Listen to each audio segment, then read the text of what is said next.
जय हिंद साथियों, आप सभी का स्वागत है आस्था शॉर्टहैंड क्लासेस में। आज हम आप लोगों को डिक्टेशन देंगे कैलाश चंद्रा का 100 शब्द प्रति मिनट के हिसाब से रहेगा। तो स्टार्ट करते हैं।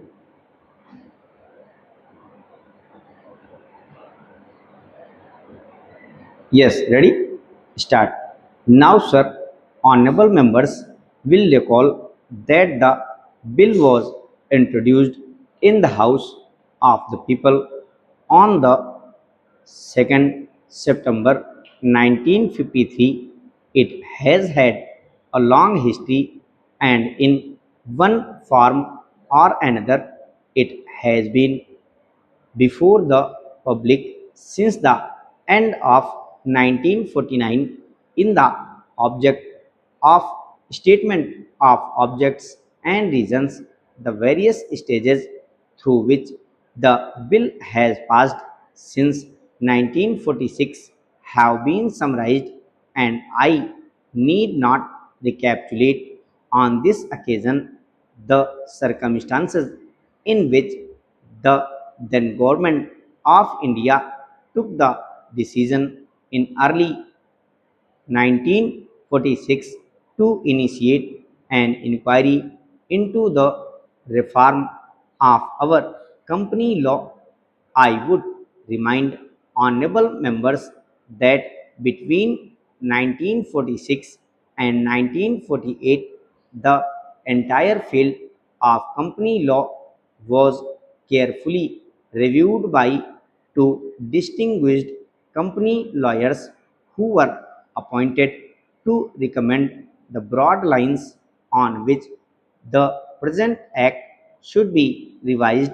Their recommendations were examined in the then Ministry of Commerce, and certain tentative departmental views which emerged were circulated in a comprehensive memorandum to all recognized trade and industrial associations, bar associations, the high courts, and the state governments. That brought us to the end of 1949. Many representations on this memorandum were duly received from chambers of commerce, trade and industrial associations, state governments, and the general public. At the end of 1950, the government of India appointed a committee under the chairmanship of Sri Baba to go into the entire question of the revision of the Companies Act, with particular reference to its bearing on the development of trade and industry in this country. This committee examined a large number of witnesses in many parts of the country and submitted its report in March 1952. This report again was circulated in all state governments, chambers of commerce, trade associations, high courts, and many other bodies.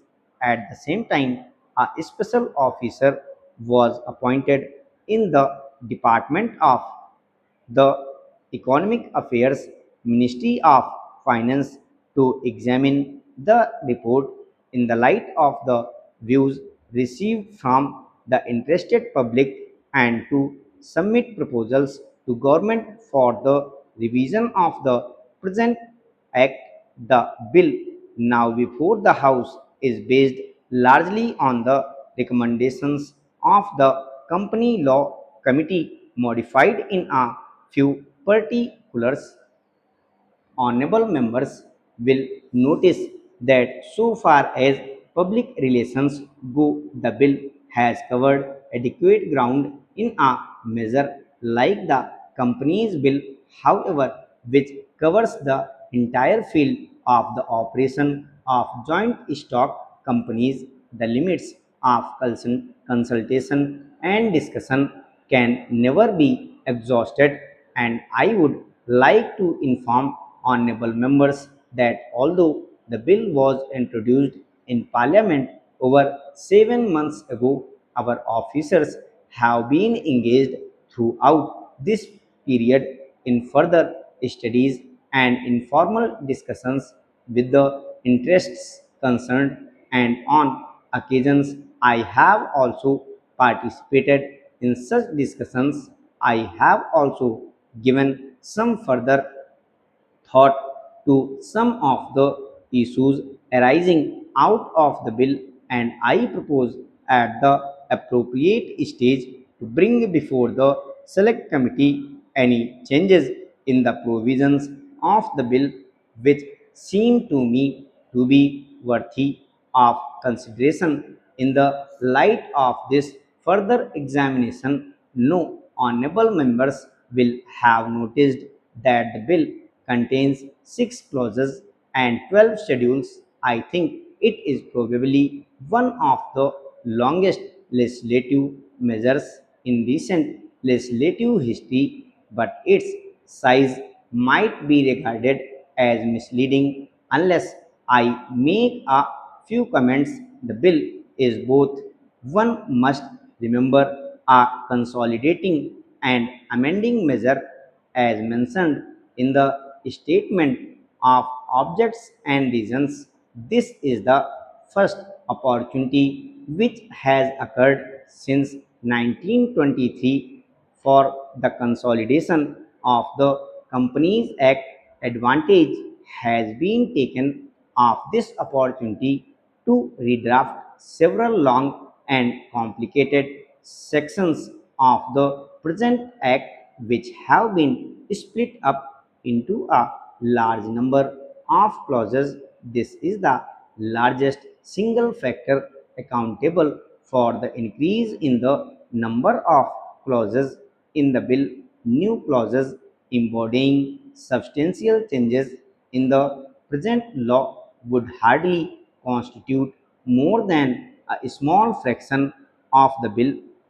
I would also draw attention to the structural changes in the bill to which a reference has been made in the statement of objects and reasons. The redraft of the bill and the rearrangement of the existing chapters in the Companies Act in a more logical order have, I think, resulted in a noticeable improvement in the form of the bill, and I hope will facilitate better understanding and appreciation of the scheme. I wish that the Act, which came into effect long ago, was implemented properly. I know that the minister here is very earnest in implementing it, but unfortunately, his colleagues at the state level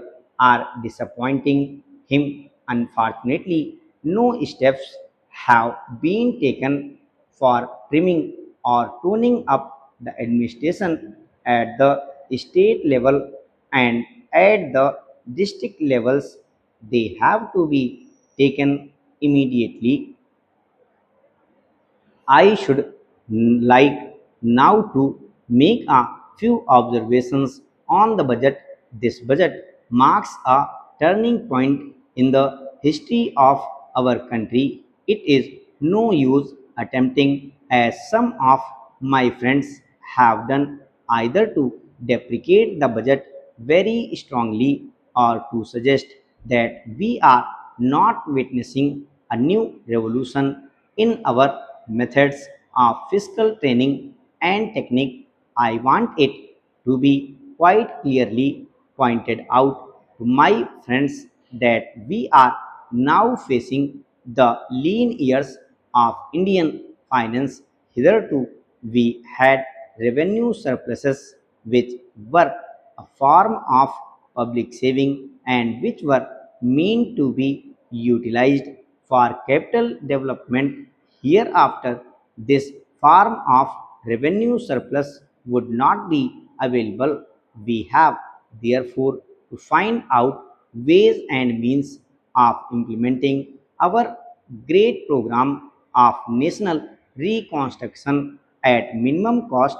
My point is that the deficit on revenue account would be of the order of about rupees 19 to 20 crores. Here, let me point out that I do not agree with those of my friends in the finance department who have attempted to suggest that rupees 9 or 18 crores which are obtained from Pakistan should be put to the revenue side of the budget